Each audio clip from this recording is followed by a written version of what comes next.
Hello dear students, welcome back to the GDC classes. So dear students, as we have started the super model paper for the Telangana Pharmacist examination, especially designed as per the previous year question asked as well as the format of the Telangana Pharmacist. Now this is going to be the super model paper number 2. So let's discuss the question 80 question for the specially designed for the Telangana Pharmacist. Starting from the pharmacology. So first question in the pharmacology, which of the following is not an oxytocic agent? So what is the oxytocic agent? Oxytocic agent are those agents which mainly contract the uterus. That is called as the oxytocic. Means uterus contraction required at the time of the labor. So these are the drugs which mainly given during the labor to induce the contraction of the uterus. Well, another one is the tocolytic. Tocolytic which relax the uterus.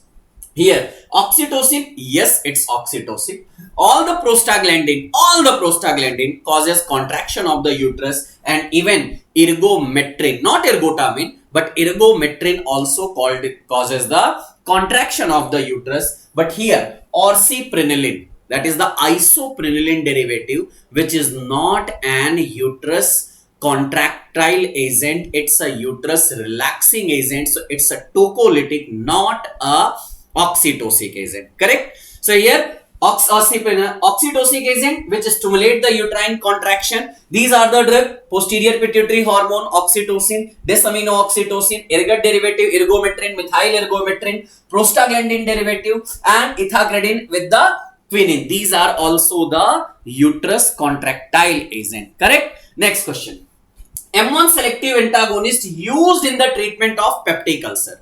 Peptic ulcer is the situation where is the aggressive factor increases while the defensive factor decreases, and that is lead to the mucosal eruption of the gastric region. So here M1 selective agent, that is the antagonist of the M1 receptor, especially two drugs, pyranzapine and telanzapine. These are the M1 selective antagonists. Acetylcholine is the agonist that releases the help into the stimulation of the release of the HCl, while propanthelin, oxyphenonium, these are not the drug, but yes, telanzapine and pyranzapine, two drugs, these are the M1 selective antagonist which mainly leads to the inhibition of the HCl secretion by inhibiting the M1 receptor. So muscarinic receptor antagonist, pyranzapine and telanzapine, which mainly used in the peptic ulcer. These are the potent inhibitor of the gastric acid secretion, while telanzapine is more potent than pyranzapine.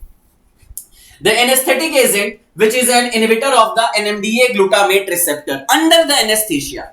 In the general anesthesia, mainly drug causes or act through the GABA receptor or through the glycine receptor. Even some opioid derivative is also there, but there is only one drug which is known as the dissociative anesthesia, ketamine. Ketamine is the NMDA receptor antagonist.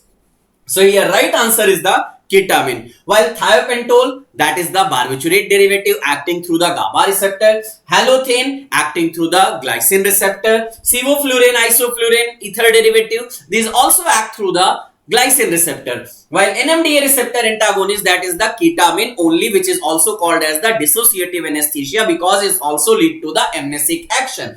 So this is the N-methyl D-aspartate receptor and NMDA receptor antagonist commonly used in anesthetic for the humans and animals. These are classified, all the general anesthetic classified in two classes, inhalational and parenteral. Under the inhalational may be gases or volatile liquid, while under the parenteral, inducing agent, benzodiazepine, dissociative anesthesia and opioid analgesics comes under these classes of the general anesthetic. Which one or the following drug has positive inotropic and negative chronotropic effect? Very good question. Remember that in the whole pharmacy universe or the medical universe, there is only one drug which increases the force of contraction while decreases the heart rate. Otherwise, maximum drug either increases both or decreases both. But digoxin, that is the cardiac glycoside derivative, or the only drug which leads to the positive inotropic, negative chronotropic.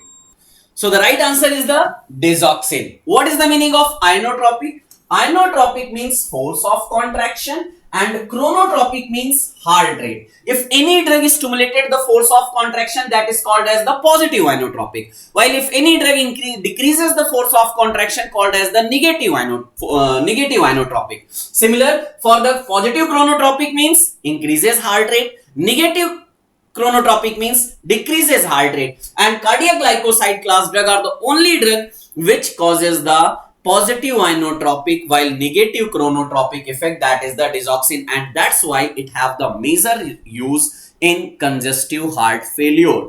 Congestive heart failure, that is the situation where heart cannot get proper contract and cardiac output decreases, that further leads to the hypoxia, ischemia in the whole organs, that pain arises the pain. So positive inotropic effect and negative chronotropic effect carried out by the cardiac glycoside, or we can say the digoxin, digitoxin, 𝙬𝙁. These are the different ones. All are arterial dilator except we have the two types of the blood vessels, arteries and veins. Some drug causes the arterial dilator, some drug causes the venodilator, some drugs having the both action, like hydralazine, minoxidil, diazoxide causes the arterial dilator, while nitrate causes the venodilator, while we have the sodium nitroprusside and ACE inhibitor that leads to the arterial dilator as well as the venodilator, both property are there. So here all are arterial dilator except, so nitrate class drug do not have any effect or major effect on the arteries. It having the major effect on the veins. That's why it is called as the venodilator, not arteriodilator. So right answer is the nitrate. Nitrate, yes, it's mainly act by releasing the nitric oxide because all the nitrates are prodrug, and after releasing the nitric oxide, it by the guanyl cyclase it induces the CGMP, yani cyclic guanosine monophosphate, that further lead to the dephosphorylation of the actin myosin light chain kinase and causes the relaxation. So arteriodilator, hydralazine, minoxidil, diazoxide, pure arteriodilator, while ACE inhibitor, calcium channel blocker, these are the drug. Venodilator, especially if you remember the nitrate only. A parenteral anticoagulant drug. Under the anticoagulant drug, we have the classified the drug in two classes: parenterally acting, orally acting. In the parenterally acting drug, we have the two classes: indirect thrombin inhibitor and direct thrombin inhibitor. Indirect thrombin inhibitor like the heparin or low molecular weight heparin, and similarly we have the direct thrombin inhibitor in the parenteral drug, that is called as the rudin, bivaluridine, heparidine, lepidine, ergotroban. These are the drugs. So here penicillin not anticoagulant. Okay, phenydione, warfarin is oral anticoagulant, while heparin is the parenteral anticoagulant. So right answer is the heparin. Under the classification, parenteral, oral. Parenteral, indirect thrombin inhibitor, direct thrombin inhibitor.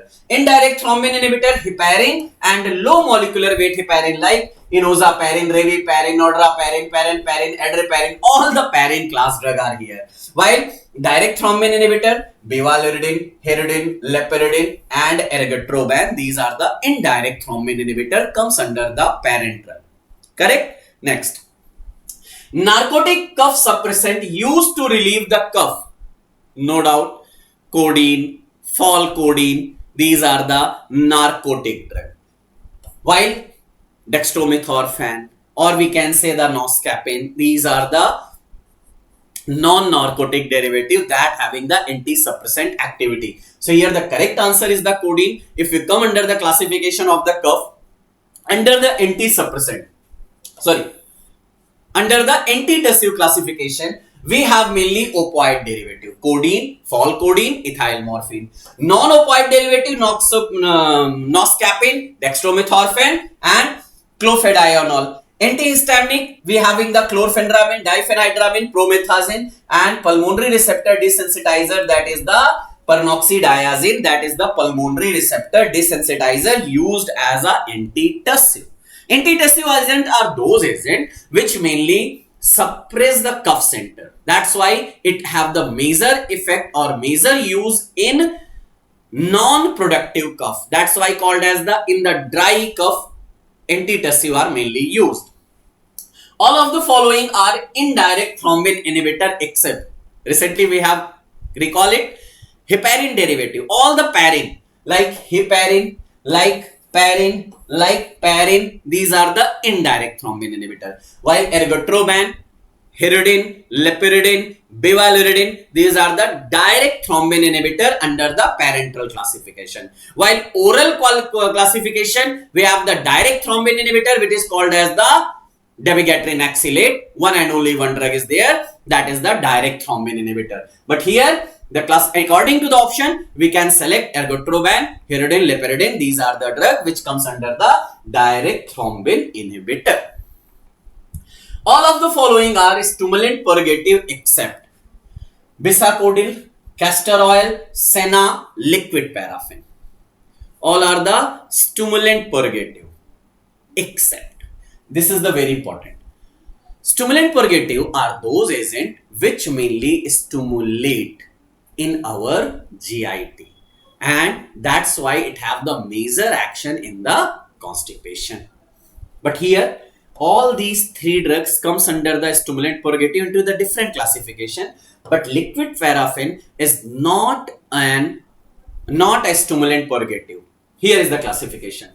Diphenylmethane derivative phenolphthalein bisacodyl, stimulant purgative. Anthraquinone, senna, cascara, rhubarb, aloe, stimulant purgative. Fixed oil, castor oil, proton oil, stimulant purgative. 5-HT4 agonist, that is the 𝘾𝙀𝙍𝑃, stimulant purgative. While liquid paraffin and docosahexaene, that is also called as the DOS, these are the stool softener. They mainly soften the stool and stimulate the easy evacuation of the bowel from the GIT. The drug concentration between minimum effective concentration and maximum safe concentration is called as. When we have gone through the drug plasma concentration, under the drug plasma concentration, there is the MEC called as the minimum effective concentration. There is the MSC, maximum safe concentration. It is also called as the MTC, minimum therapeutic concentration. And the range between this MSC and MEC is called as the therapeutic window or therapeutic range. And the drug concentration should be like that. Our graph comes under like this. Means above the MEC but below the MSC. That's why it do not produce the major adverse effect or toxic effect, and it also produces the action. So here therapeutic range is the correct answer. Area under the curve, this is the graph under this, that is the area under the curve. Peak response here, Cmax. This is the Cmax. That is the peak at the T time. It's a maximum concentration. So Cmax is here.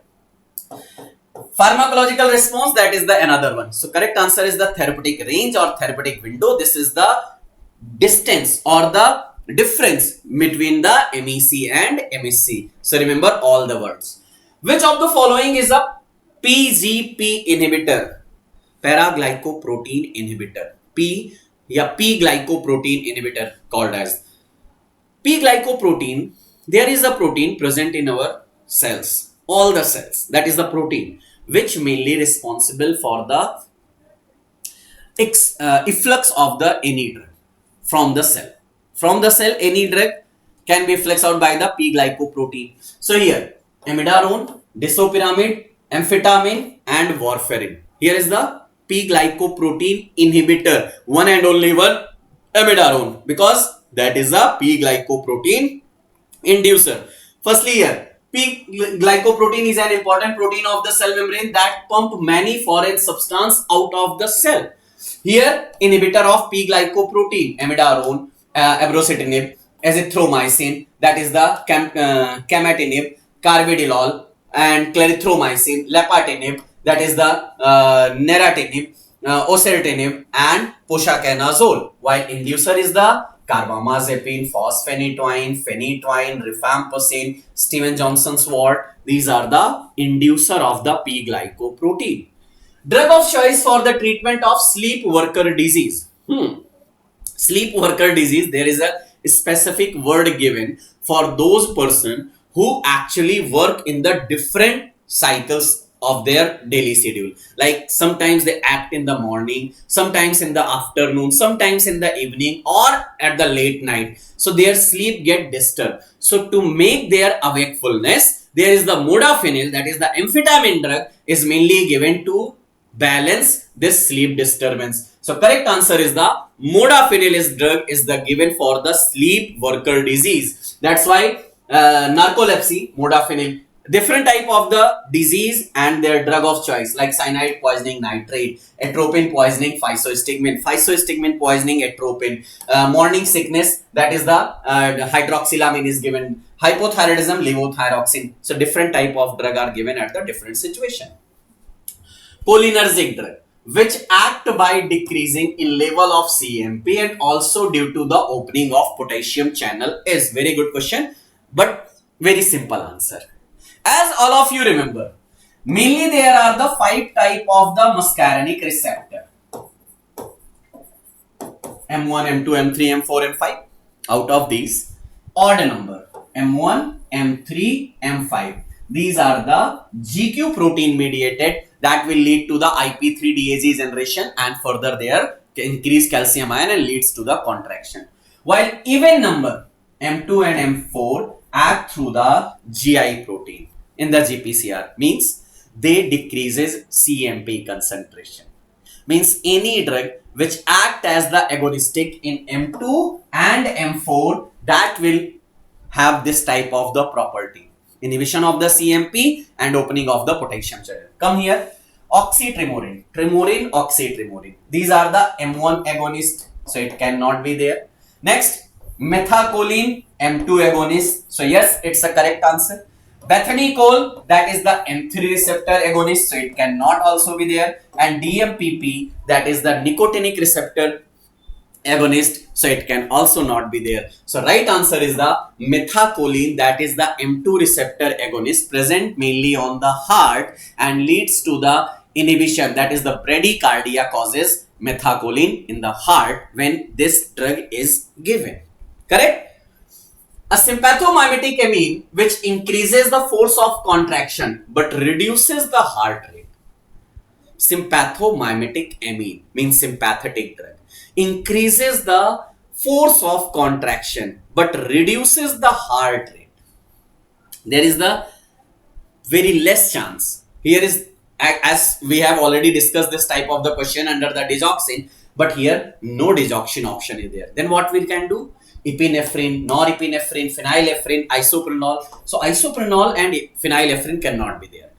Under the epinephrine and norepinephrine, that is also called as the adrenaline and noradrenaline. In the noradrenaline or norepinephrine, this type of little bit property is there when there is given with the alpha blocker. Means norepinephrine, it mainly stimulate the baroreceptor also. After the activation of the baroreceptor, this type of property can be there, means it increases the force of contraction and reduces the heart rate. That is the different one. Sometimes this type of question can be asked, so remember this property also.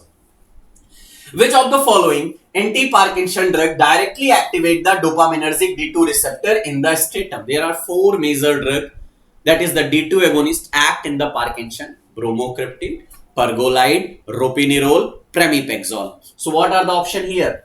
Pramipexole. Entacapone, that is the COMT inhibitor. Benserazide, dopa-decarboxylase inhibitor. MAO-B inhibitor, seleziline. So how it can be answered? So simple answer is the pramipexole. Always remember, don't only find the right answer. Always try to eliminate the all other 3 options. So that's why you can give your 100% and maximum chances your answer will be right there. So remember this mechanism, how all the drug in the Parkinson act, it's very important.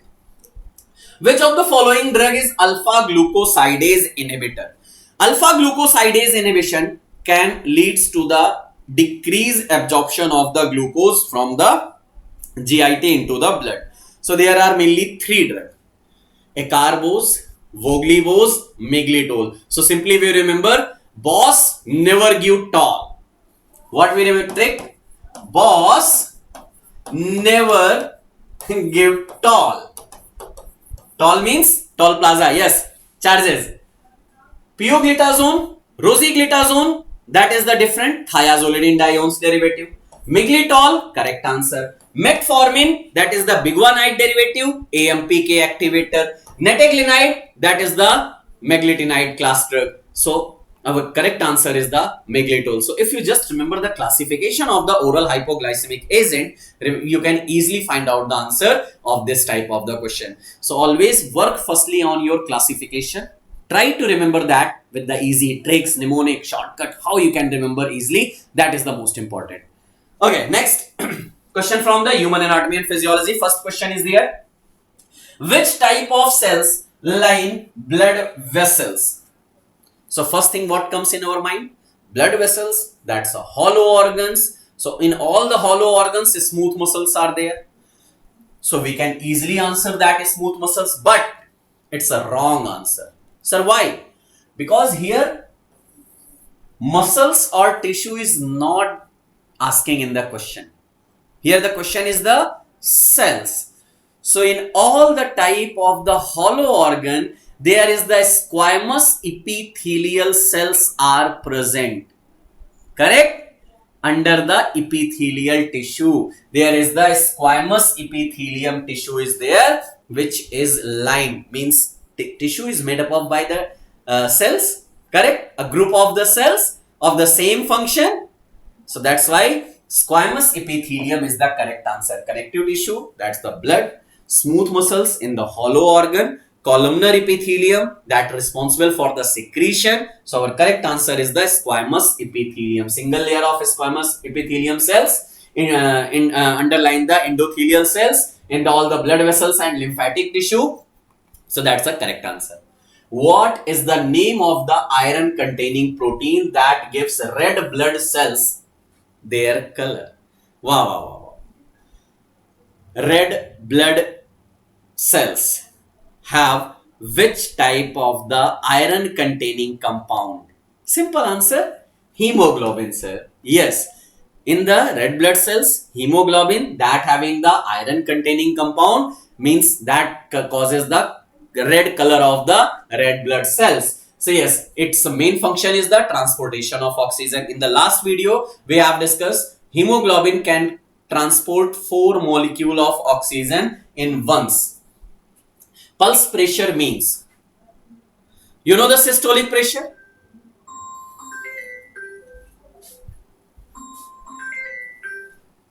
Hello नमस्ते क्या ख्याल है भैया बढ़िया बढ़िया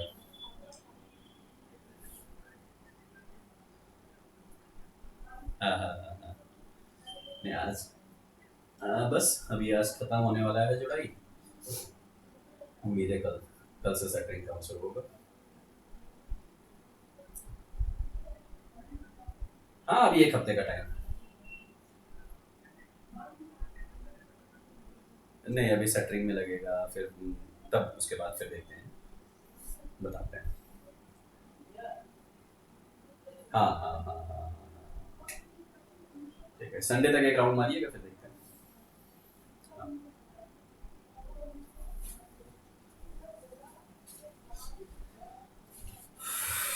So you remember the pulse pressure, you remember the you know the diastolic pressure and systolic pressure.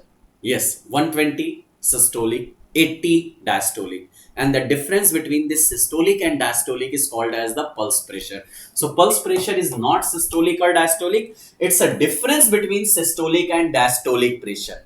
So that is the correct answer. So remember this word. Pulse pressure means systolic blood pressure and diastolic blood pressure. Like 120, suppose ideally 120 minus 80, that is the 40. It's a pulse pressure. This is the difference between systolic and diastolic blood pressure.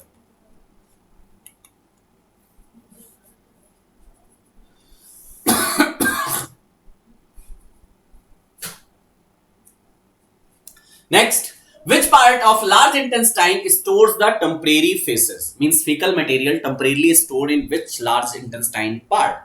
Large intestine mainly have the 3 parts: cecum, colon, rectum. And yes, in the rectum portion, for the shorter period of time, all the fecal material is stored. That's why it can help into the controlling. So temporarily stored in the rectum region. That is the correct answer. Which of the following is the moving skull bone? I am moving my head. I am moving my head. Why?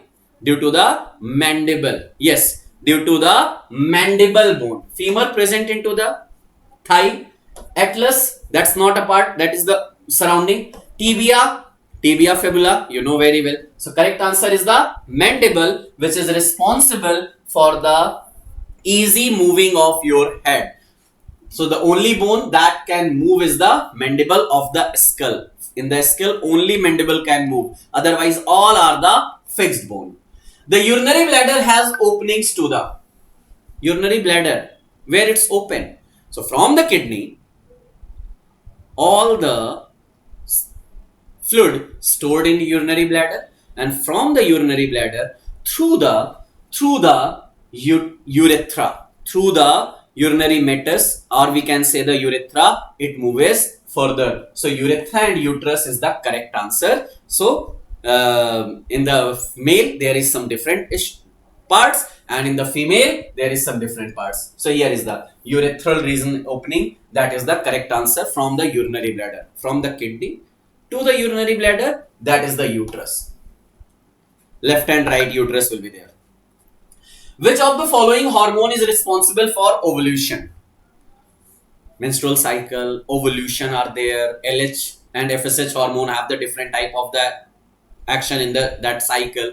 But ovulation is mainly due to the luteinizing hormone. Yes, on the 14th day, the maximum secretion of the luteinizing hormone is there. So LH hormone produced by the gonadotropin cells, it mainly leads to the promotion of the ovulation in female, development of the corpus luteum. The process of the sperm production take place in the sperm production, where it's carried out. Epididymis, vas deferens, prostate gland, somniferous tubule. I hope all of you got the right answer. No, it's not correct. It's not correct. Correct.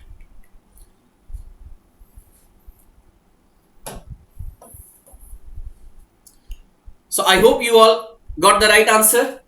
Epididymis, that is not a correct answer. Vas deferens, no. Prostate gland, no. The correct answer is the somniferous tubule. Suppose especially cells will be asked, then there is two types of the cell: leading cell, Sertoli cell.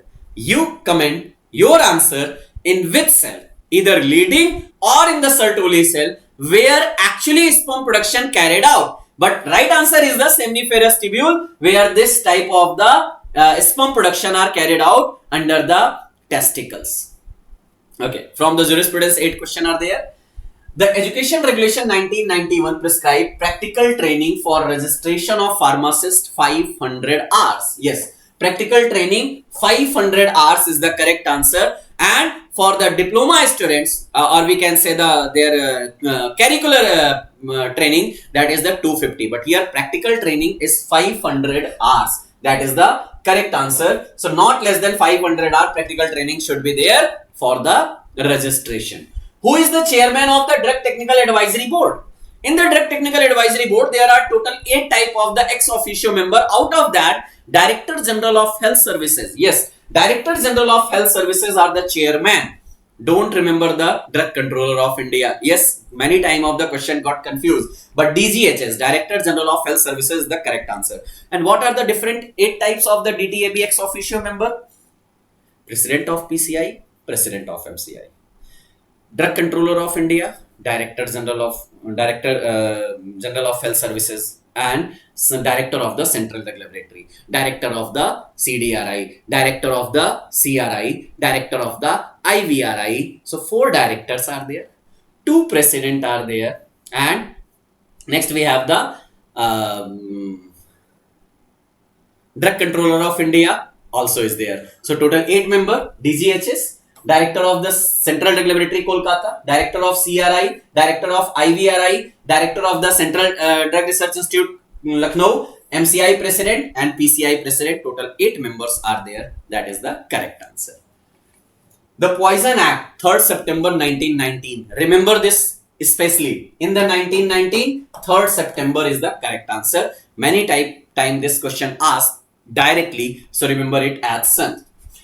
Keeping false account or making false statement under Narcotic Drug and Psychotropic Substance Act 1985 punishable with. Suppose any person keeping the false statement or false account under the Narcotic Drug and Psychotropic Substance, that is very much punishable. Not 1 year, it's 3 year. 3-year imprisonment with fine, or it can be the both. If any person make the false account or false statement, suppose that believed to be the incorrect, then imprisonment up to the 3 years or fine or both. Places where pregnancy may be terminated. Government hospital? Yes. A place approved by the government for the termination of pregnancy? Yes. So A and B both can be used. So right answer is the C. Yes, it's question asked in the GPAT also. Maybe it can be asked in the pharmacist examination also. The license to manufacture in bonded laboratories is issued by Excise Commissioner. Yes, Excise Commissioner. Either bonded or non-bonded. For the both, Excise Commissioner. Because Medicinal and Toilet Preparation Act, this comes under the excise duty. In the bonded laboratory, excise duty not paid, while in the non-bonded laboratory, excise duty paid. That is the simple difference. So like that is the correct answer. Excise Commissioner provide the license. Application form number 19C is issued for the following schedule. Remember, it's not a approval number, it's an application number. So for the 19C application is given if any person want to take the license for the Schedule X class drug. Yes, for the Schedule X class drug, 19C form can be filled. 19B for the homeopathy, 19A for the CC1 and X not those drugs specified CC1X, and 19 for the CC1 excluding X. But remember the 19C for the X. As per the provisions of DPCO, the price fixed for the formulation prescribed by the government is called as the ceiling price. Government fixed the price, that is called as the ceiling price. Retail price after the taxes, but wholesale price, it's also after the taxes. Ceiling price fixed by the government, that is the different one. Retail price means the price fixed by the government for a new drug under the paragraph 5. New drug and approve our working drug, that is the different one. Next, biochemistry 8 question are there. Which one of the following is semi-essential amino acid for humans? In humans, we actually mainly need the 2 types of the amino acid. Essential, non-essential. Under the essential, what we have? You remember private time hall? Yes. While non-essential, triple C, triple Z, cat is there. While semi-essential are 2 drugs. Histamine, there is 2 semi-essential amino acid called as the arginine and histidine. Is there any option? Yes, arginine is there. Now remember, valine essential, lysine essential, tyrosine not essential. So remember this word. So correct answer is the arginine. Semi-essential, arginine and histidine. How many molecules of fatty acid are esterified with 1 molecule of glycerol to form a triglycerol? As its name indicates. Simple, tri. 1 glycerol, 3 fatty acid. Now it's become the triglycerol. Here is the glycerol with the fatty acid. Now it's become the triglycerol. Which among the following vitamin have a naphthoquinone ring? Naphthoquinone ring only in the vitamin K. Yes, vitamin K having the naphthoquinone ring. All the vitamins, which type of the ring present there? Remember this word. Like in the vitamin K, K1, K2, K3. K1 have the quinone ring with the fertile side chain.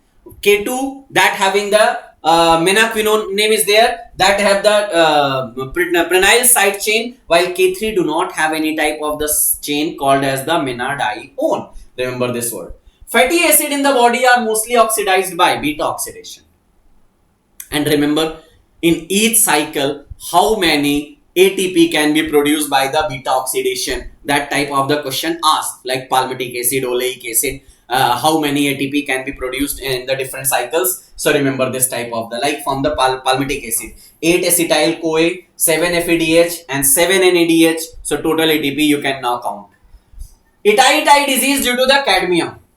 Yes, cadmium poisoning can lead to the 𝙂𝙎𝙎 disease. It's question asked into the ITBP. So remember this word in the ITBP pharmacist. This question was asked. That is the cadmium poisoning by the industrialization. First recognized in the Japan. It mainly leads to the osteomalacia, severe bone pain, and renal tubular dysfunctioning can be there in the 𝙂𝙎𝙎 disease. What primarily What primarily regulate the ingestion of water in response to change in plasma osmolarity? Plasma osmolarity.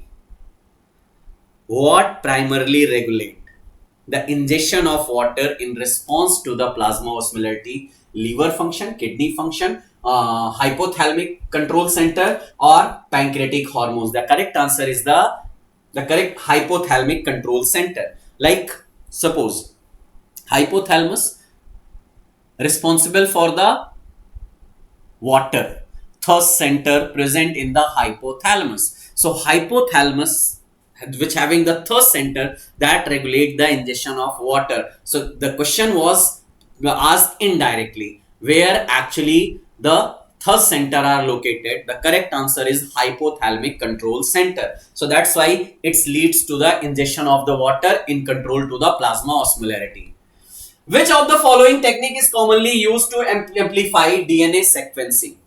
DNA sequencing. Simple, remember. SNOW. DROW means southern blotting for the DNA, northern blotting for the RNA, and western blotting for the protein. So here DNA sequencing.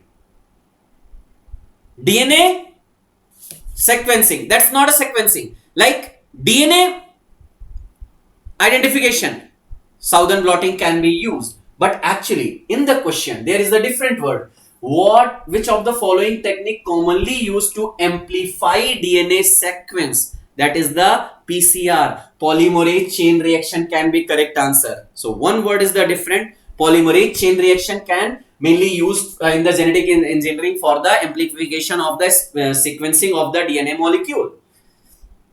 Next question. Estimation of serum creatinine is considered to be a more reliable indicator for the valuation of creatinine.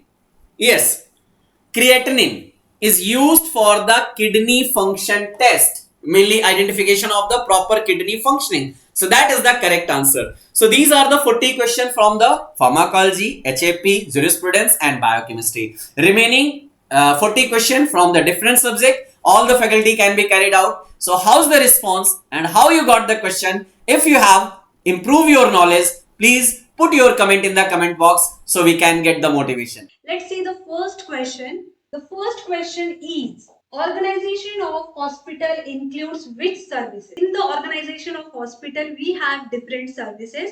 Let's see what are the options given. Option A is clinical services. Option B is pharmacy services. Option C is ambulatory services. In the organization of hospital, yes, we do have clinical services. We have pharmacy services.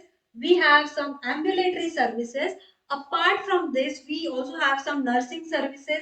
The clinical services will include your blood research, pharmacy services, ambulatory. In this also, we will be having some outpatient services or some emergency services.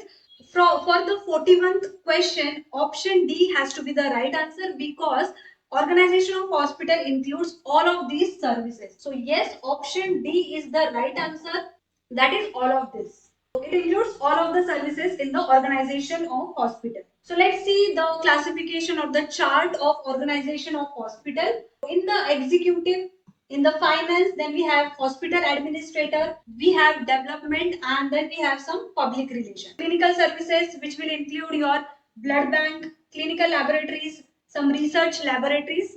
Administrative services will be including credit, housekeeping, laundry, purchasing, stores, and the telephone services. Ambulatory services will include emergency, some and outpatient clinic. Apart from that, we have nursing services and some pharmacy services. So this is the organization of the hospital. Now let's see what is the second MCQ that has been asked in the hospital pharmacy. Second MCQ is on the basis of types of medicine the hospital is.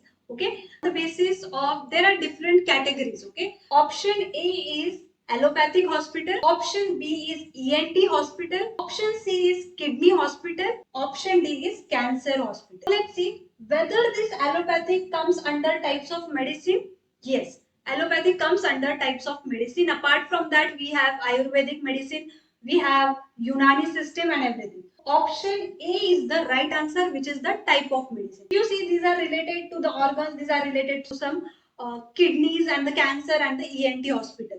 But under the types of medicine, we have allopathic hospital. Ideally, option A is the right answer. So you can see allopathic hospital on the basis of type of medicine is the right answer. Now we will see what are the different types of hospital. Okay, what are the different types? So clinical hospital, clinical which will include medicine, which will include surgery, the pediatrician. So these are the maternity. So these are the clinical hospital. Non-clinical, it can be under a public ownership like central and state governments, or it can be private ownership where it will include some trustees or some religious or the limited company. So these are the private ownership. Then we have medicinal based, depending upon the type of medicine. Like we have allopathy, we have Ayurvedic system, homeopathy, Unani, acupuncture and naturopathy.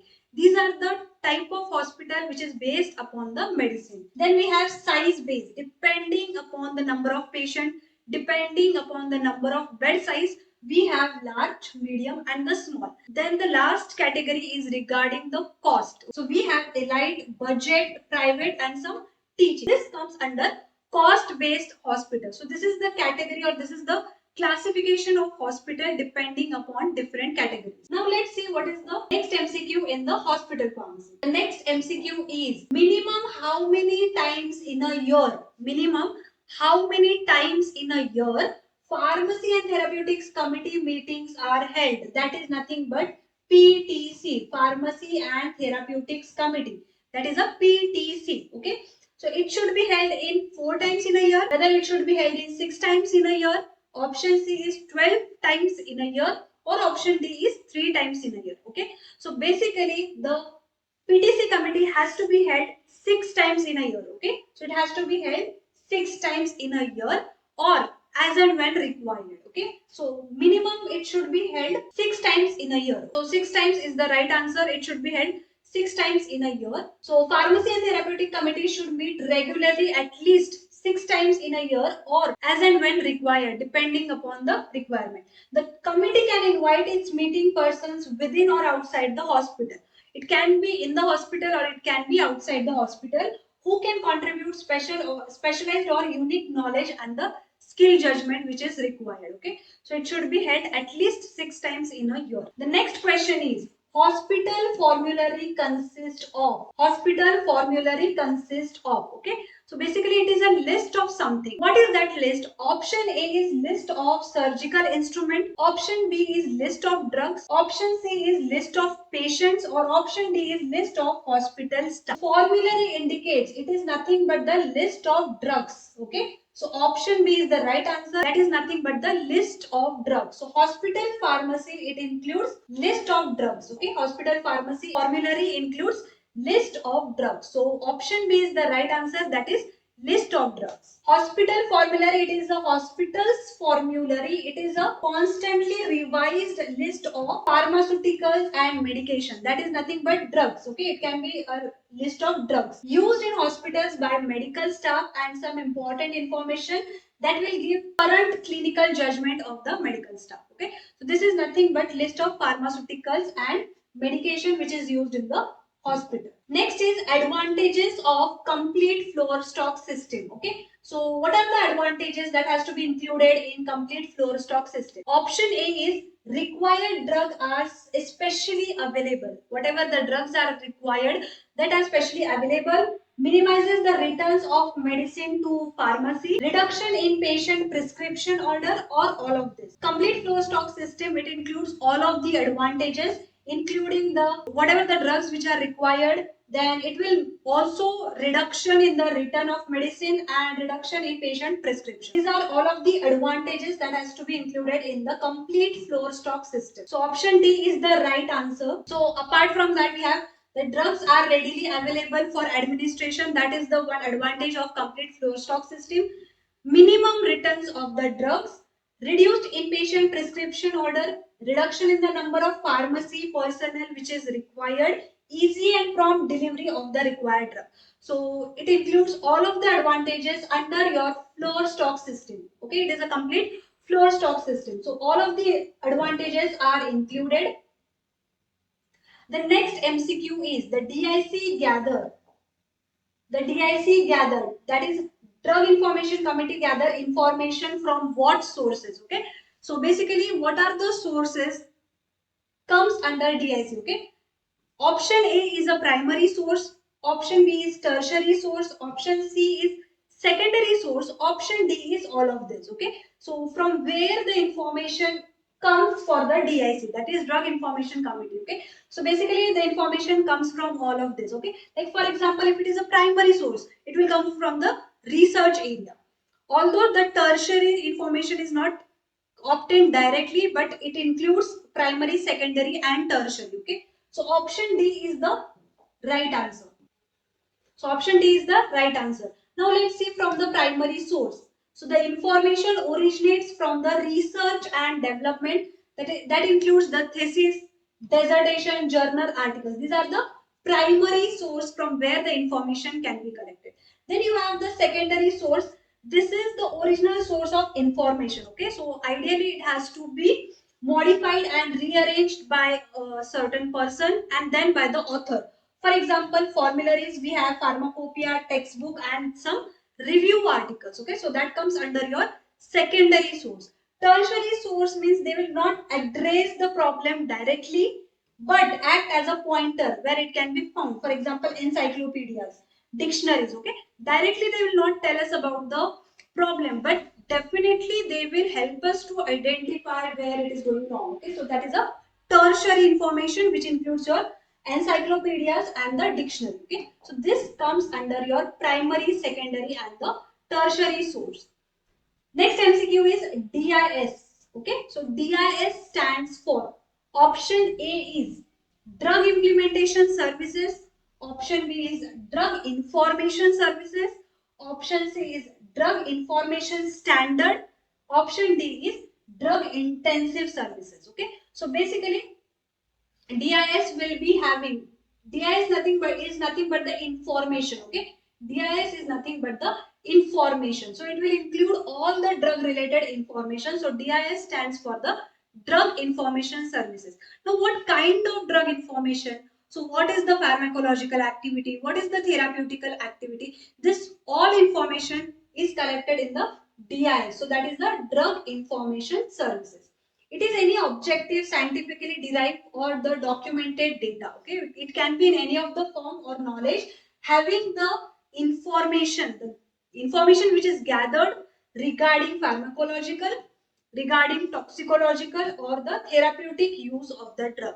So that is nothing but Drug Information Services. Okay, so that is nothing but Drug Information Services. Okay, the next is the test for water holding capacity is. Okay, now water holding capacity, okay, that means the material should have the property of, say for example, absorption. That is nothing but drug holding capacity. Okay, test for drug holding capacity is stated in Indian Pharmacopoeia for. Now let's see what are the options given. Adhesive tapes, whether tapes can hold any of the water? No. Option B is bandage, elastic bandage. Bandage also does not have the water holding capacity. Then we have crepe bandage. Any type of bandage will not have any of the water holding capacity. See option D, that is absorbent cotton wool. The name itself suggests absorbent, that will have the capacity to hold the water. So that is the absorbent cotton wool. That is nothing but your right answer. So that is the test for water holding capacity, which is given in the Indian Pharmacopoeia.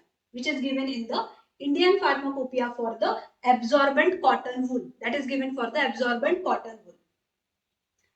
Now next is, it consists of absorbent cotton fibers. Now let's see what is the source of this cotton. Okay, so it is the epidermal trichomes. What are these cottons? These are the trichomes. Okay, so they may ask you, what are the cotton? It is the epidermal trichomes obtained from. This is a source, that is Gossypium species.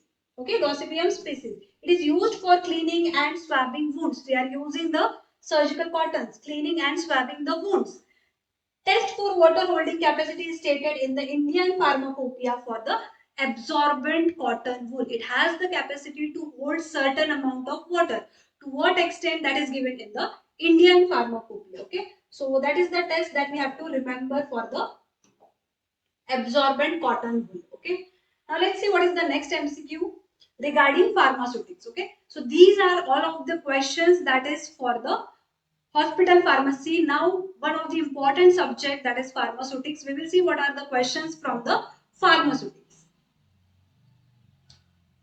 The very first question is vanishing cream. We know that creams are what? Creams are nothing but emulsions. Creams are nothing but emulsion.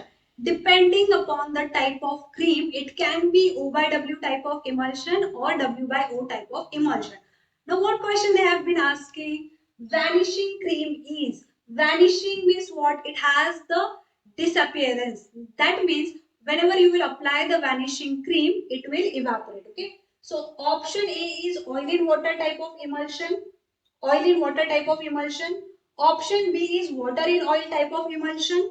Option C is oil in oil type emulsion, or water in oil in water type of emulsion. These two are simple emulsions. These two are simple emulsions. Okay, remember these two are simple emulsions. Whether these are the multiple emulsions. Okay, these are the multiple emulsions. So vanishing cream, it is a simple type of emulsion. Okay, first of all, remember it is a simple type of emulsions. Okay, now it comes under, that means this is not the correct option, this is not the correct option, right? Oil in water, water in oil. Vanishing cream means whenever you will apply this cream, it will not leave any residue onto the skin. That means it will evaporate. So it has to be option A. So it will be oil in water type of emulsion. Okay, it will be oil in water type of emulsion, because if it is oil in the external phase, it will leave some residue. But vanishing cream will not leave any residue, and it will be oil in water type of emulsion. Okay, so vanishing cream is a cream or ointment that leaves no visible trace when it is rubbed into the skin.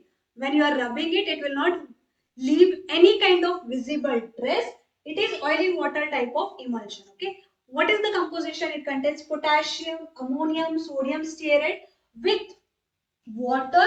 It can be with water and free stearic acid, hygroscopic ingredients like glycerol, small amount of fatty ingredients. Okay, so glycerol is hydrophobic. Along with the glycerol, it will have some fatty ingredients. Okay, so this is regarding the vanishing cream.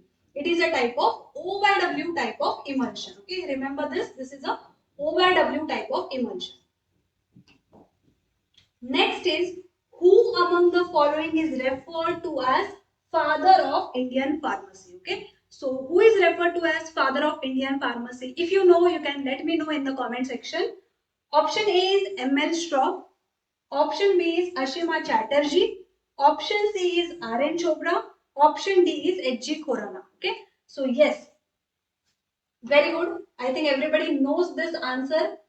So option A is the right answer, that is M.L. Straub. Okay, so Professor M.L. Straub is known as father of Indian pharmacy. Okay, so remember the name of the scientist, which will be coming in the upcoming sessions. So father of pharmacy education, and the full form is Professor Mahadev Lal Straub. Okay, so he is the father of Indian pharmacy. Okay. Now next is water attack test. So basically water attack test we are doing for the glass container. Okay, and as we know, we are having 4 types of glass containers. Okay, type 1, type 2, type 3, and type 4. Type 4, it is also known as non-parenteral. Okay, we are using it for the non-parenteral usage. So for that reason, it is important to understand how much alkali is coming out from the glass container. Okay, so for that we have one test is water attack test, and we have powdered glass test. Okay, so water attack test is used to identify the alkalinity in water. Option A is type 1 glass, option B is type 2 glass, option C is type 3 glass, or option D is amber colored glass. Okay, so basically water attack test we are doing for type 2 glass. Okay, water attack test we are doing for type 2 glass. For type 1 we are doing powdered glass test. For type 1 we are doing powdered glass test. For type 3 we are doing powdered glass test. Okay, only for type 2 we are going for water attack test. So yes, type 2 is the right answer, for which we are preferring water attack test. So here you can see these are the different types of gases. Okay, type 1 is highly resistant borosilicate glass, for which we are using powdered glass test. Type 2 is treated soda lime glass. We are treating this glass, that is a treated soda lime. We are using water attack test. In this entire container we will use for the test, powdered glass test, we have to break the container, we have to triturate and then do the test. Okay, type 3 is soda lime glass. Okay, type 3 is soda lime, for which we are using powdered glass test. And type 4, it is a non-parenteral. Okay, NP, non-parenteral or general purpose soda lime glass. For that also we are using powdered glass test. Okay, so for type 2 we are using water attack test. For type 2 we are using water attack test. Now the next is syrup IP. Okay, syrup IP. IP and BP is same, whereas for USP it is a different limit. We will see what is the limit for this. So syrup is nothing but what? Sugar solution. So you should know option A is 68% weight by volume. Option B is 66.7% weight by weight. Option C is 77% weight by weight. Or option D is 65% weight by weight. Okay. So according to syrup. Now you have to be careful here whether they are asking IP, BP or USP. Okay. So for that we have option B is the right answer. So 66.7% weight by weight sucrose solution, that will give you a syrup solution of IP. So a simple syrup contains only sucrose and purified water. Example syrup USP. Okay. So that is a saturated solution, sugar solution. It can be flavored or it can be non-flavored. Okay. So the concentration. Okay. So this is 66 actually. 66.7% weight by weight, that is according to IP or BP. According to USP, it is 85%, but it is weight by volume. Remember, it is weight by volume, whether this is weight by weight. Okay. In IP and BP, we are expressing in terms of weight by weight, whereas in USP, we are expressing it as weight by volume. So this is the concentration for the simple syrup. Okay, so this is the concentration for the simple syrup.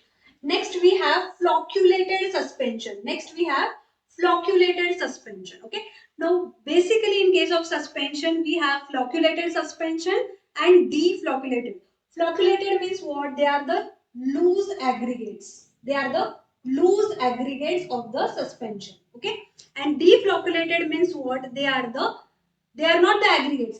Like this, individual entities will be present, but in flocculated you will see a loose flocks will be present. Okay, when these loose flocks are present after sedimentation it will form what?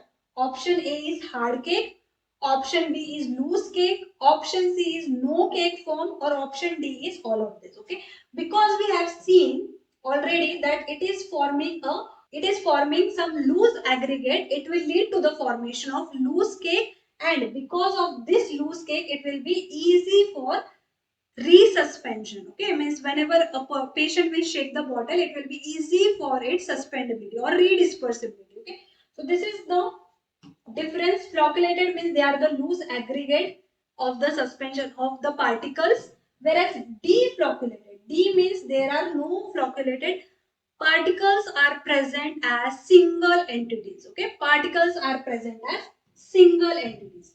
Rate of sedimentation is high because When 3 or 4 particles will come together, they will have higher tendency to come down. So their rate of sedimentation is high. Here, rate of sedimentation is low. Okay, because individual particles are coming.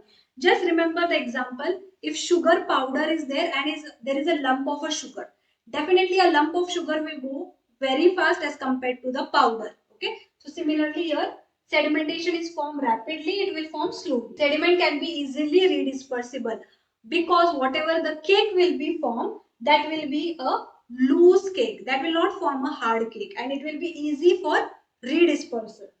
And because of this reason, flocculated suspensions are pharmaceutically acceptable. Even though they are having certain disadvantages, because of this one point, it is pharmaceutically acceptable. Because your suspension has to redisperse it properly, okay? Whereas this cannot be redispersed properly. Deflocculated suspension. The elegant preparation is obtained due to the uniform distribution of the loosely bound particles, whereas unsightly presentation of that suspension will be formed in the deflocculated suspension. So definitely deflocculated suspensions are not pharmaceutically acceptable. We are going for the flocculated suspension, and that too it should be controlled flocculation to avoid the aggregation. Okay, so remember this one. We are going for the controlled flocculation. Choose the mill that does not involve the shearing mechanism. Okay, that does not involve the shearing mechanism for size reduction. Okay, option A is colloid mill, option B is hammer mill, option C is edge runner mill, option D is end runner. Shearing means what? A cutting will be there. Okay. First of all, these all mills are for the size reduction. Only thing is that their principle is different. For example, colloid mill, hammer mill, edge runner, and end runner. Shearing means what? There will be a cutting of the particles. Okay, in the shearing. Now, if we see carefully, in the colloidal also there will be cutting, edge runner also there will be cutting, end runner also there will be cutting. But in case of hammer, what is the principle behind the size reduction? What is the principle? The principle is impact. What is the principle? The principle is impact. Impact means what? When your particles are striking to some hard surface, like hammers. In case of hammer mill, we have hammers. So that will lead to size reduction. Okay. For example, in case of ball mill also, whenever the particles are striking to ball, that cause the reduction. So hammer mill is one of the option where your shearing mechanism will not be there. Okay. So hammer mill is one of the option where your shearing mechanism will not there. Instead of shearing mechanism, you will be having impact mechanism. You will be having impact mechanism. So these are the different mills. So colloidal mills. First of all, here impact. This is your particle, right? And this is the harder surface. Whenever it will strike, it will cause impact. Okay. So hammer mill. Then you have a ball mill also. Ball mill also have the impact mechanism. Attrition. Attrition means what? Rubbing. Rubbing action is there. Okay. So again, in the ball mill, you will have attrition because whenever balls will roll over each other, that will cause attrition. Okay. So in the ball mill, you will have impact and attrition. Okay. So here you can see this is a rolling. This is going in this direction. This is going in this direction. In between, the particles are getting reduced. So that is the attrition. Shear means cutting. Compression means your particles are being getting compressed because of some harder surface. So that is nothing but compression. Okay. So remember, colloidal mill works on shearing. Hammer mill is the one which acts on the principle of impact. Edge runner act on crushing and shearing. End runner also crushing and shearing. So these are the different mills and their mechanism. In tablet, hydroxypropyl methyl cellulose. Okay, hydroxypropyl methyl cellulose, it is used as, we know in case of tablets we have different and various excipients. Okay, you have to be very careful what is the role of each excipient. Okay, so here they are given HPMC. HPMC, it is a diluent, it is a film former, disintegrant, or whether it is a binder. Okay, diluent means which will make up the volume. Film former to form the film around the tablets, disintegrant which will facilitate the breakup of the tablet, and the binder which will keep the particles together. So HPMC, it is a cellulose, right? It is a polymer. It is a cellulosic polymer which will help in the formation of film. Which will help in the formation of film. So it is not a diluent, it is a film former. It will not act as a binder and disintegrate. So HPMC is nothing but the film former. Let's see what are the other excipients which are present and their role. Okay. So in the film former, you will be having enteric materials, you will be having non-enteric materials. What do you mean by enteric? Enteric means which will protect the drug in the stomach, but that will release the drug in the intestine. Okay, so those are the enteric material which will release the drug in the intestine. Non-enteric means they are normally which can degrade at pH 1.2 also. Okay, so CAP, that is cellulose acetate phthalate. We have 𝘎𝙬𝙎𝘗, LNS, HPMC, phthalate, and polyvinyl acetate phthalate. Then we have HPMC, methyl hydroxyethyl cellulose, ethyl cellulose, HPC, povidone, sodium, CMC, polyethylene glycols, acrylate polymers, that is 𝘎𝙬𝙎𝑃, that comes under non-enteric type of film formers. Okay. Then we have certain solvents. Okay. So certain solvents are required for film coating like water. It can be aqueous or it can be water miscible solvents also. Then we have opacant extenders. Opacant extenders means which will give that opaque nature. If it is required to protect it from sunlight or something, we have titanium dioxide, silicate, sulfate, oxides, and hydroxide. Okay. Then miscellaneous flavors to mask the bitter taste. Sweeteners are there. Surfactant to give the proper weighting. Antioxidants, antimicrobials. Okay, because we are using, if we are using any of the substance which has the property to undergo oxidation, then we are adding antioxidants. Colorants, depending upon if we want to hide any of the inside material, we are using iron oxide, naturally occurring compounds, chlorophyll, indigo, carbonic acid, and plasticizer which will give the required plasticity to the film. So we have castor oil, glycerine, propylene glycol, and polyethylene glycol. Remember, polyethylene glycol, they are also known as macroballs. Okay, so polyethylene glycols, they are also known as macroballs. So this is about the components of the film coating. The excipients present in effervescent tablet. Okay, so the excipients which are present in effervescent tablet and responsible for releasing carbon dioxide. Okay, so effervescent tablet means there are certain ingredients which is present in tablet. As soon as they come in contact with water, they will release the carbon dioxide. Okay, so what are those ingredients? Option A is sodium carbamate. Option B is citric acid. Option C is tartaric acid. Option D is all of the above. So yes, all of them will cause the release of carbon dioxide when the tablet will come in contact with the water. So option D is the right answer. Okay, option D is the right answer. Effervescent tablets are prepared by compression. In addition to active ingredient, that is your API. Okay. In addition to API, we are adding certain ingredients. That is the mixture of acid. It can be tartaric or citric acid, sodium bicarbonate, that is NaHCO3, that will release carbon dioxide when it will be added into the water or when it will be dissolved into the water to cause the effervescence. Okay, to cause the effervescence, there is a mixture of acid, and when it will come in contact, with the water, so it will cause the release of the carbon dioxide. So these are the important questions that we have seen from hospital pharmacy and pharmaceutics. So, dear student, first question for you. The National Urban Health Mission NUHM, that is basically focusing on the improving health care services in which area? So you are able to see a National Urban Health Mission. So basically our National Health Mission is divided into two types.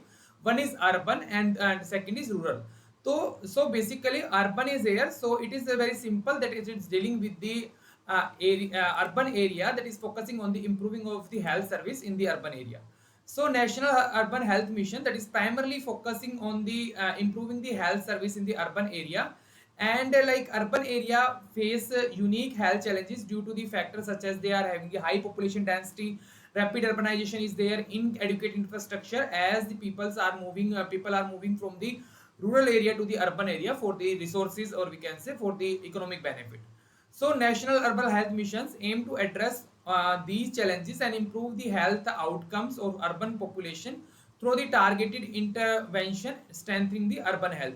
You are able to see the typical logo that has been launched by the Indian government, that is National Health Mission. Under and this that is further divided into two types. One is National Rural Health Mission, second is your National Urban Health Mission. So National Rural Health Missions is same as the urban, but it is basically dealing with the improving of the health facility in the rural area. Then after we have next question, that is question number 56 we have. So what is the characteristics of the clinical representation of the viral hepatitis? So hepatitis, as you know, it is a viral infection or viral disease. So we just have to identify like what are the clinical representation, like bloody diarrhea is there, yellowing of the skin and eyes, that is in the case same is in case of jaundice. Next we have the several abdomen pain, severe abdomen pain, then muscles weakness and paralysis. So hepatitis is having the clinical representation, that is yellowing of the skin and the eye. You are able to see the typical we can say picture showing a person having the yellow eyes, and the skin pigmentation is also going to be yellow. So hepatitis, that is particularly we have A, B, C, and that are commonly present with the yellowing of the skin and eye conditions known as jaundice. And this discoloration occur due to the building of the pigment, that is bilirubin we have, that impart a yellow pigment in the bloodstream. So bilirubin and biliverdin are our bile pigment that are basically imparting a specific color to the body part. And like hepatitis that affect the liver, leading to the inflammation and damage of the cell and the tissue that are present in the liver, and they can impair with the ability of the liver bilirubin. So bilirubin and biliverdin are also responsible for the coloration of the urine and fecal matter also in the human being. Next question for you, which of the following dimension is not included in WHO definition of the health? So WHO, that is World Health Organization, that is giving the definition of health.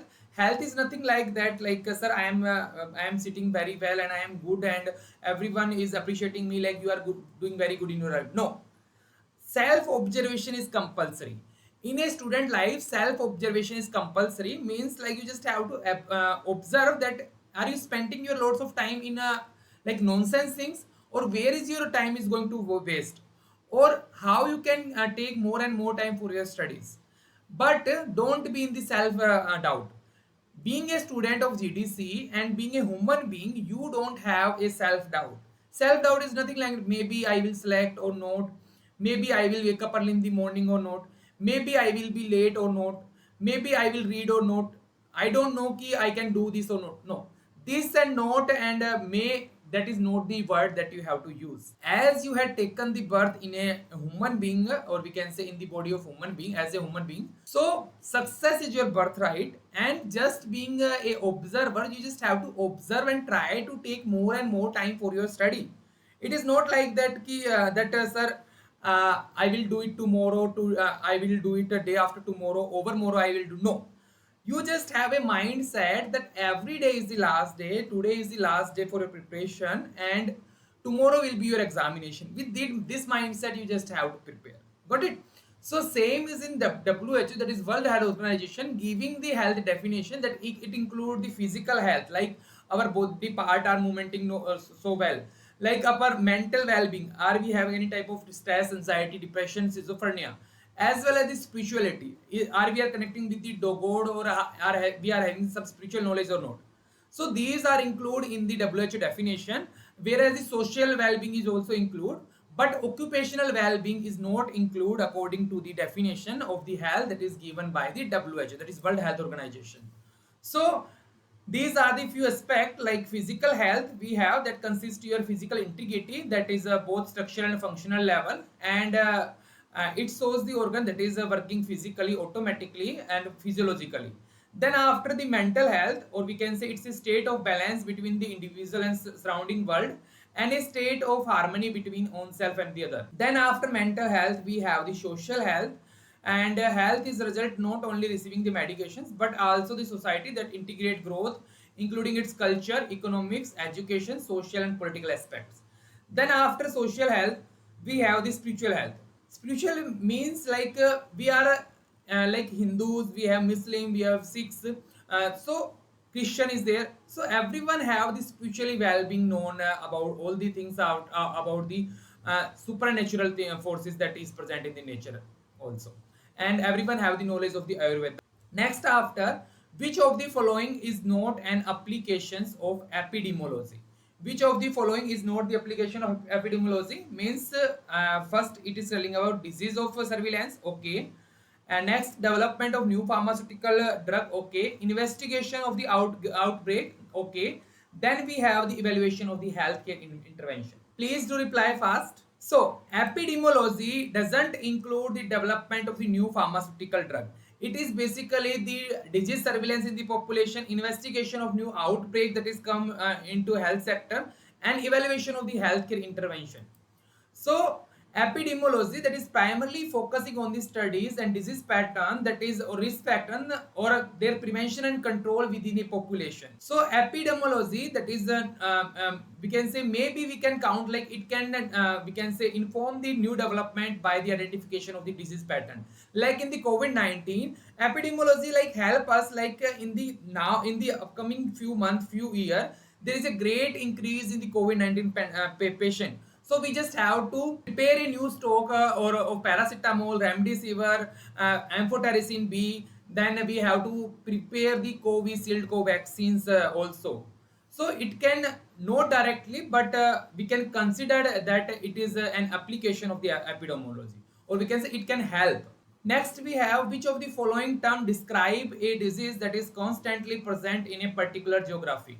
Constantly present in a particular geography. So geography means like it is endemic.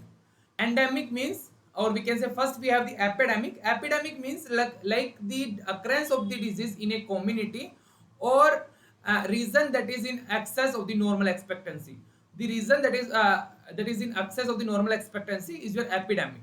Then after we have the pandemic, that refer to an epidemic that has spread over the multiple country and the continent.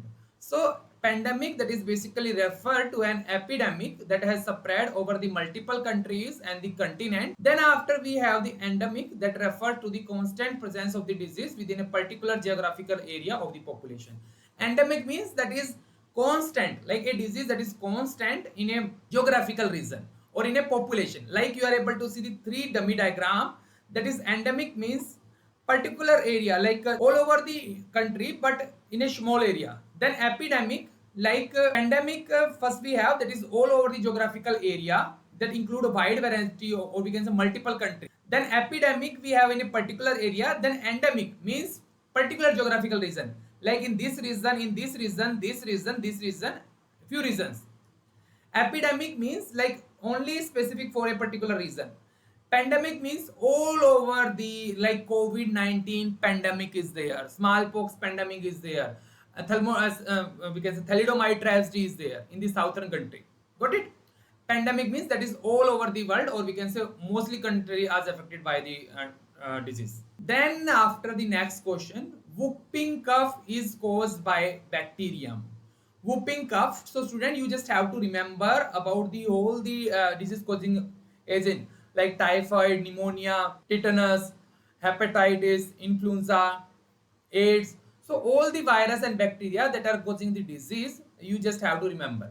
So whooping cough, that is basically caused by the bacteria Streptococcus pneumonia, okay, Haemophilus influenza, okay. Then after the Bordetella pertussis, okay. Then after the Mycobacterium tuberculosis, okay.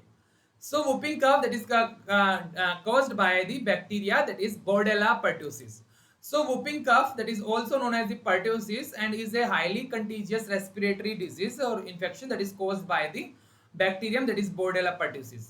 And it is characterized by the severe and prolonged coughing fits, often accompanied by the characteristics of the whooping sound when the person inhale. There is a whooping sound if person is going to inhale and exhale. This is called the whooping cough. So next question we have, which of the following is a common measure used to express the motility in the population?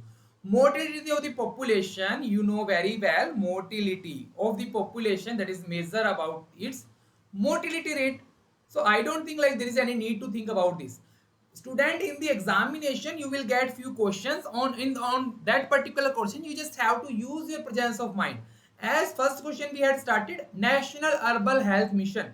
So urban is there, option only single option is there. So you just have to use your smartness. Definitely in your question, or we can say in your Telangana Pharmacist examination, you are able to see the few questions in the same format. So for that question, you just have to use your presence of mind. So mortality rate, that is measure the that is used to measure or express the mortality in the population, and it is also known as the death rate, or measure the number of death in a population over a given period of time, or the scale of the size population, like it is typically expressed at death per thousand per year. Next we have the incidence rate, that is the number of cases of the disease that develop during a specific time period, like how many cases of disease are developed during a specific time period, that is incidence. Next we have the prevalence rate. Prevalence rate means the percentage of the population that has a disease at a given time. Percentage of population that has a disease at a given time, that is your prevalence. Next after prevalence we have the survival rate, means it measure like how long people live, or often on the medical survival time, on the report that we have, or on the time that amount of the taken to half of the population to die, it is your surveillance time. So next after we have which branch of economics basically focusing on the evaluation of the pharmaceutical product and services economically, of what? Pharmaceutical. Microeconomy. Are you able to see micro word in this question? No. Pharmacoeconomy. Yes, there is a pharma word and economy is there. Next option you can see macroeconomy. No. Econometric. No. Only the pharmaconomic is the branch of science that is dealing, branch of commerce that is dealing with the evaluation of the pharmaceutical product and the services.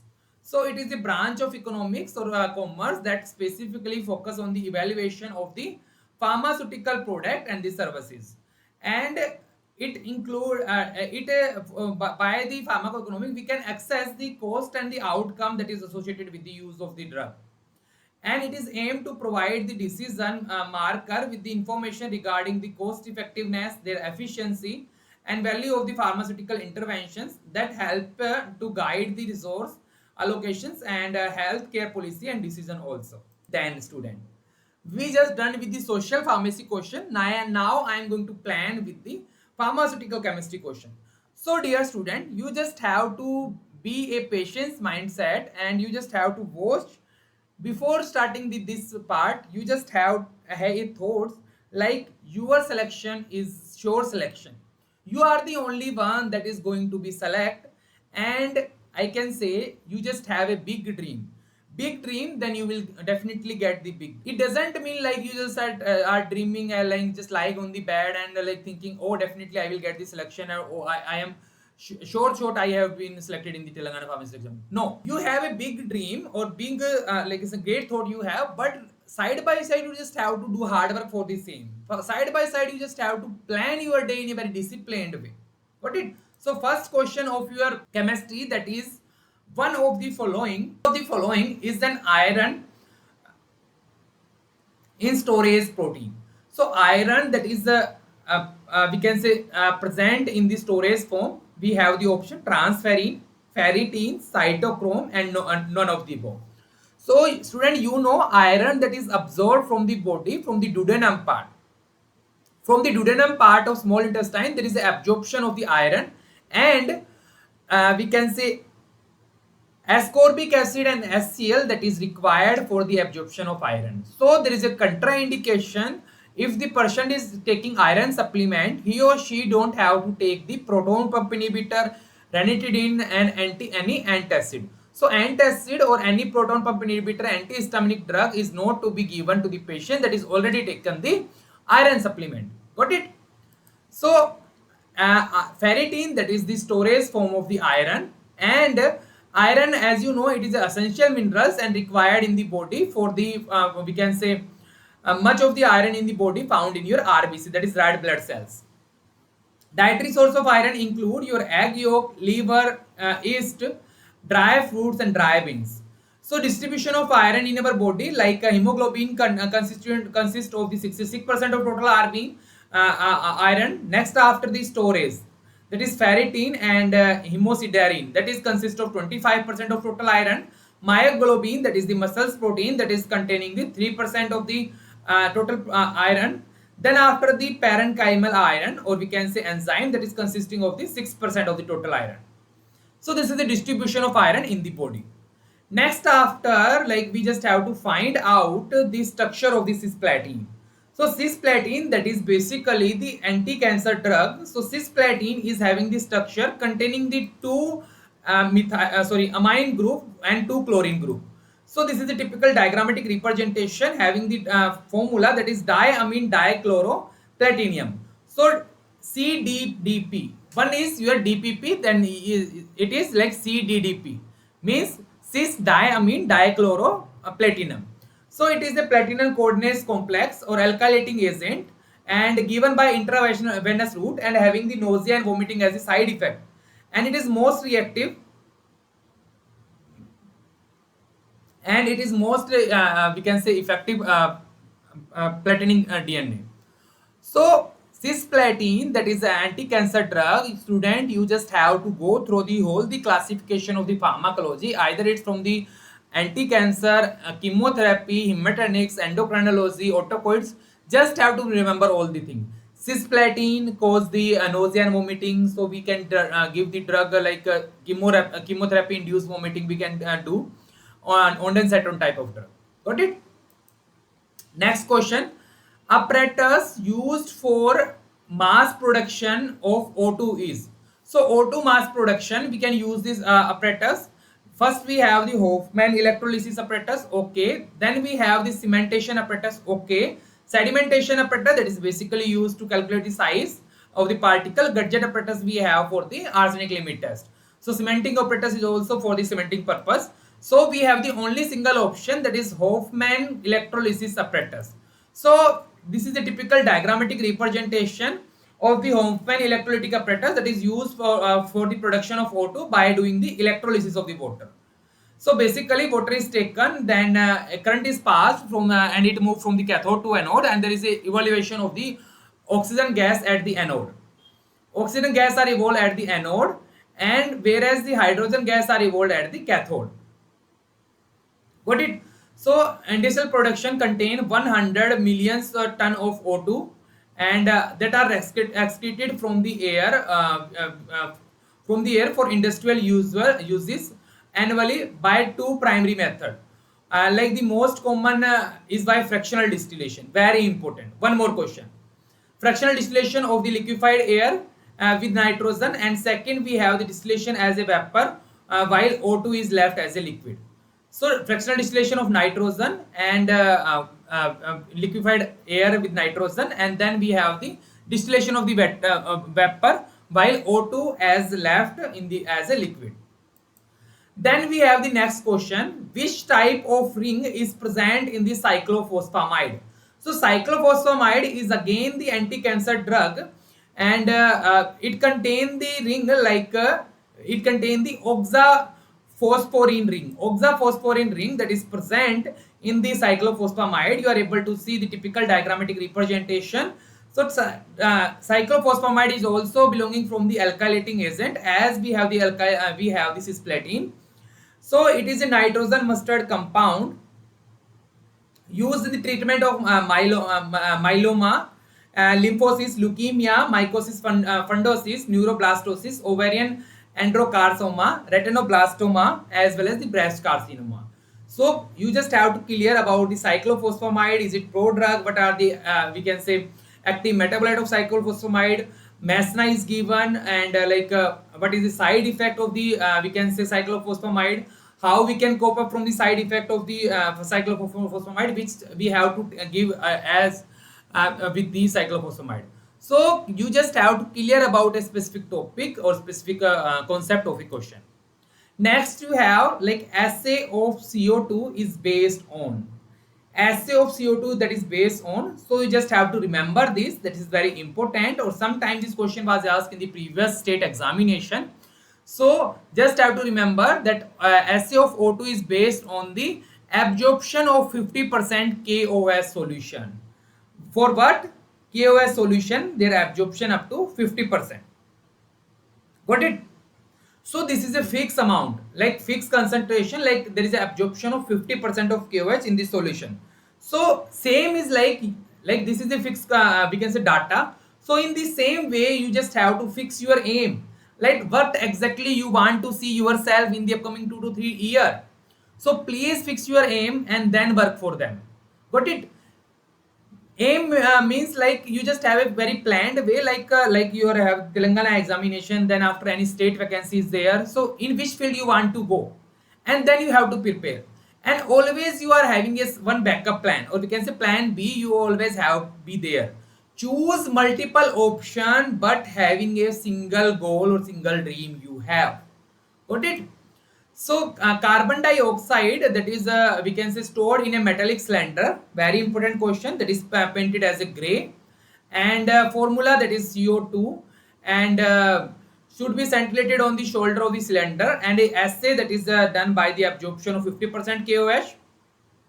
Unobserved gas is measured, act as a respiratory stimulant, and given to relief in hiccups also, act as a rapid inhalational anesthetic property also. Then after you just have to identify the given structure. Given structure that is containing the 2 amino group, 1 sulfonamide group, and 1 is azo group.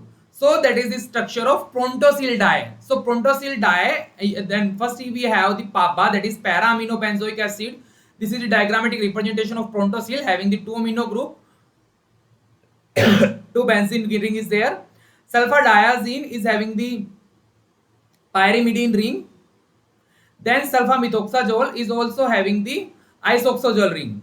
Got it? Then after you have the next question, which of the following dye that produce the result similar to the litmus paper? Litmus paper, we have the blue litmus paper, red litmus paper. On behalf of that, we can identify that given sample, given solution is acidic or basic. If the solution is acidic, it turns the blue litmus paper to the red. If this given sample is basic, it is converted to the red into the blue. So 𝙂𝙬𝙬, that is the dye that produces the similar result as that of our litmus paper. So 𝙂𝙬𝙬, or we can say litmus paper, is quite handy, and when we need a common acid base indicator, this is a better alternative, and it gives the more accurate result. So the dye that is oricene and 𝙂𝙬𝙬, that produce the result similar to the litmus paper only. So litmus paper, that is a chemical indicator we can use, and it is converted into the blue. We can say in the acidic condition, it is converted to the blue to the red in acid, if the sample is acidic, and it is converted to the red into the blue if the given sample and solution is basic. Got it? So next question you have, what is the correct, or we can say you just have to choose the correct IUPAC name of the para amino salicylic acid. Para amino salicylic acid. Suppose para amino means that like there is an amino group at the 4th position. Like if just making, or we can say doing your help, like there is any in one group. So first position, second position, third position, fourth, fifth, and sixth. So this is the ortho position, this is the meta position, this is also the meta position, and this is the para position. So para means like there is a some group at the 4th position. Para means like in this case para amino means there is amino group at the 4th position.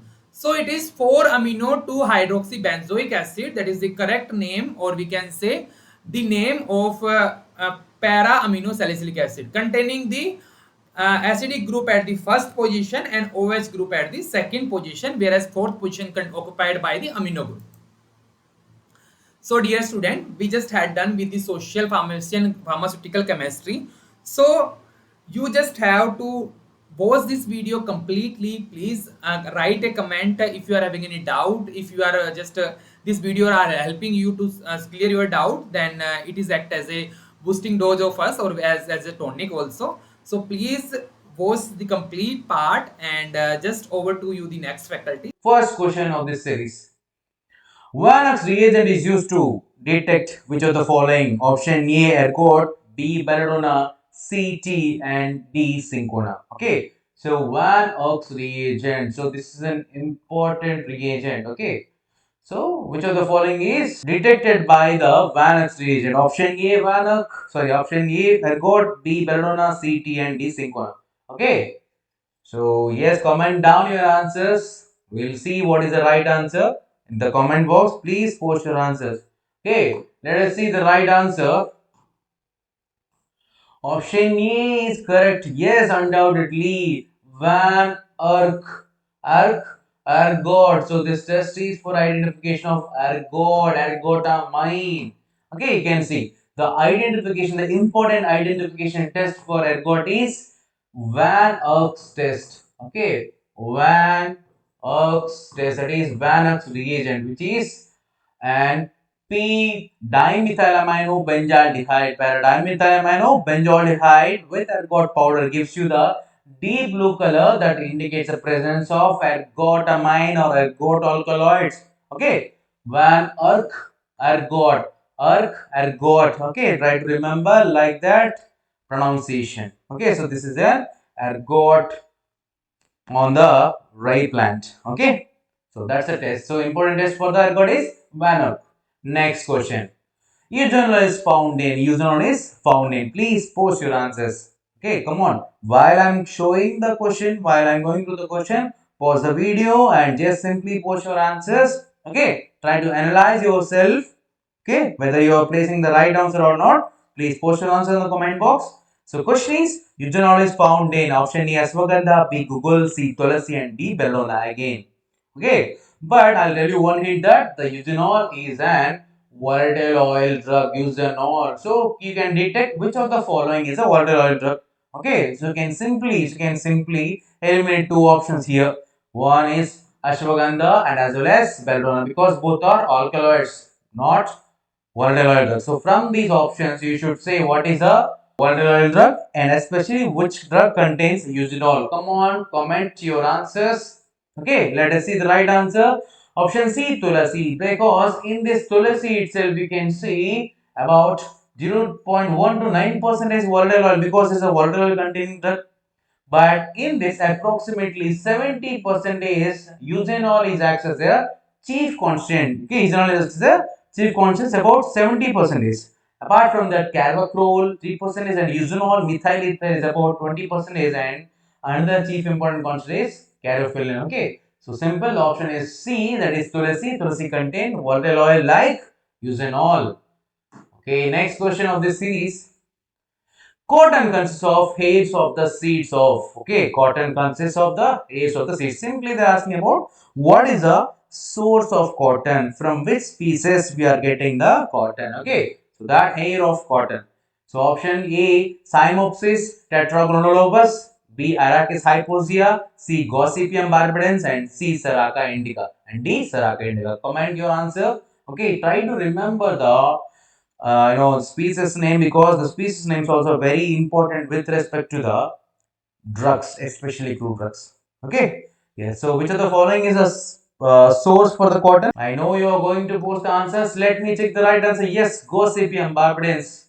So the cotton, it is the synonym of cotton is raw cotton and purified cotton and absorbent cotton. The source is it is obtained from the epidermal trichomes or hairs of the seeds of various species of Gossypium barbidans and Gossypium herbaceum belong to family Malvaceae. Okay, the source is Gossypium barbidans as well as Gossypium herbaceum. This is the source. Belong to family Malvaceae and this is a cotton plant. Clear, dear aspirants? Yes. Okay, next question.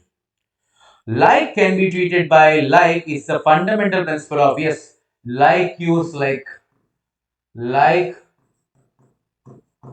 cures like where you have seen this word like cures like or similia similibus currenter, where you have observed this word or this principle in these systems. Okay, option A homeopathy system, B Ayurveda, C China, and D Unani. In which of the following systems you have observed or you have seen the principle of like can be treated by like, or like cures like, or similar similibus currenter? Okay, yes, you know, right? Tell me the right answer. Yes, undoubtedly option E is correct, because homeopathy system of medicine has these principles. Okay, this type of principles are observed in homeopathy system of medicine. There are other principles also there which are developed by the Samuel Hahnemann, who is the father of the homeopathy system. He forwarded some law of similarities like cured by like. Okay, and also other principles of homeopathy are like the concept of individualization, principle of simile or law of similar, which means this one.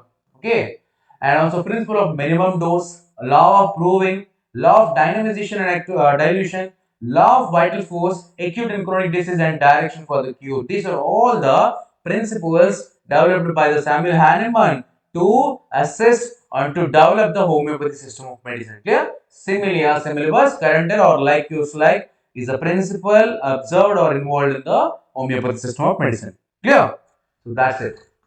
And also different systems having different principles, like Ayurveda having Pancha Mahabhuta theory, Dosha theory, Saptadhatu theory, Panchasila theory. So you should remember what theory is involved in a what system, what type of system. Clear? Chinese system, yin and yang theory. Okay, like how you do remember. Next question of the series. Shodhana and Marana process are associated with the formulation. Yes, where do you observe the Shodhana and Marana process in following preparation or following formulation? Where is Avaleha or Basma or Aristas or Gutika? Okay. So, and also you should remember what is a liquid dosage form, what is a powder dosage form, what is a semi-solid, or what is a liquid dosage form. Clear? So, but the question is, where do you observe the Shodhana and Marana process in among the following options? Okay, option A, Avaleha, Basma, Arista, and Gutika. What is the right answer? Yes, option B, Basma, Shodhana and Marana. Shodhana and Marana is observed in the preparation of Basmas. Okay, Basma is nothing but insulated products. So, Basma is a traditional medicine that uses the powder form of the drugs prepared by the calcination, heating of the solids in the air, change their original form, which means to liberate. The Basma is nothing but an ash. So, in that, what are the ash contains? Ash contains metals, minerals, and animal products. These are prepared by the Basma method, or they are converted into the Basmas. Okay, so the process is calcination. But to prepare that Basmas, they are subjecting into two processes, that is Shodhana and Marana. Shodhana and Marana. So both are purification as well as calcination process. Clear? Yes. So next question. Myrrh is an example of, yes, myrrh comes under which class of drug? Either it is oleoresin, oleogumresin, or gumresin, or glycoresin. Commiphora mol Burseraceae. Myrrh is an example for which of the following option? Oleoresin, oleogumresin, gumresin, or glycoresin. Comment your answers. Don't forget to comment the answer. Okay. So let us see the right option.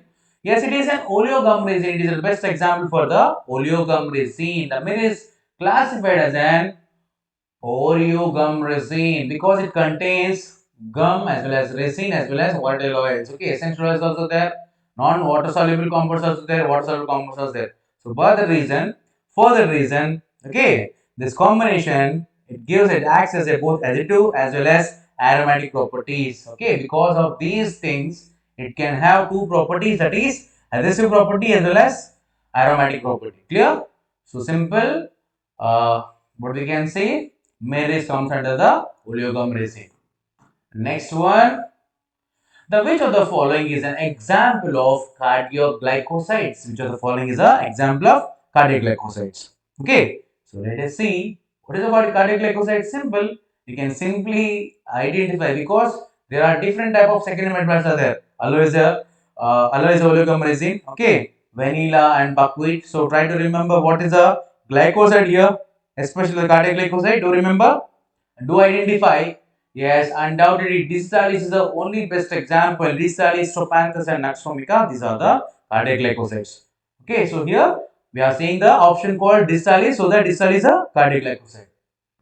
You can see different what I said. Okay, so these are the different types of classification of glycosides and their examples. Anthraquinone glycosides are senna, aloe, cascara, rhubarb, hypericum, and cochineal. Cardiac glycosides are 𝙂𝙂, 𝘖𝐻, 𝑐oA, benzibeta, and quill. And also other glycosides like saponin glycosides are 𝙈𝑎𝑠coria and cetavary. Try to capture this image, try to note down these things, because you can see saponin glycosides, 𝙈𝑎𝑠coria and cetavary. Cyanogen glycosides like bitter almond, isothiocyanate mustard, very important this one. Okay, isothiocyanate glycosides are present in black mustard, and cyanogenetic glycosides are present in bitter almond. This is also important thing, try to remember. And coumarin derivatives are found in the ammi and visanga.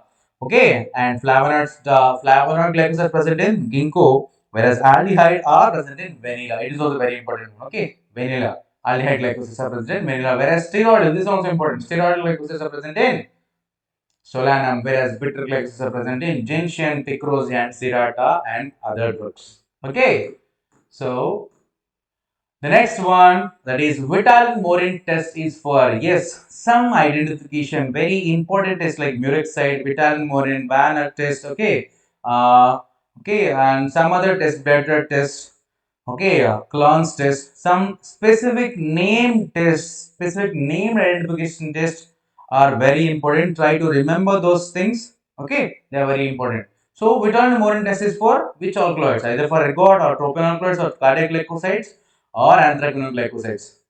Okay, so you can remove directly two options because this test is not meant for the glycoside, so that you can remove. So from these two options, you need to say what is a 𝘿𝙂𝙎𝘾 test is for the which type of alkaloid. Okay, I know the right answer is tropane alkaloids, because the 𝘿𝙂𝙾 test is especially for nucleus. Okay, tropane nucleus containing drug.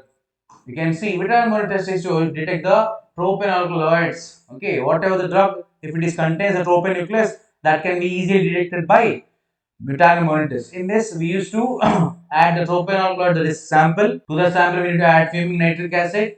We need to evaporate, and finally, if we add methylonic AOH and acetone solution of the nitrate residue, finally it gives you the violet color. 𝘿𝙂𝙾 test, violet color for the tropane alkaloids. That's it, dear aspirants.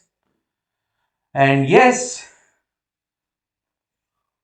these are the today's module 2, or as a supermodel series part 2 video. Okay, as you all know that we have more supermodel series in the upcoming days, but try to subscribe and share this channel to your friends, because they also got to know about the beneficial things like this supermodel series. Clear, dear aspirants?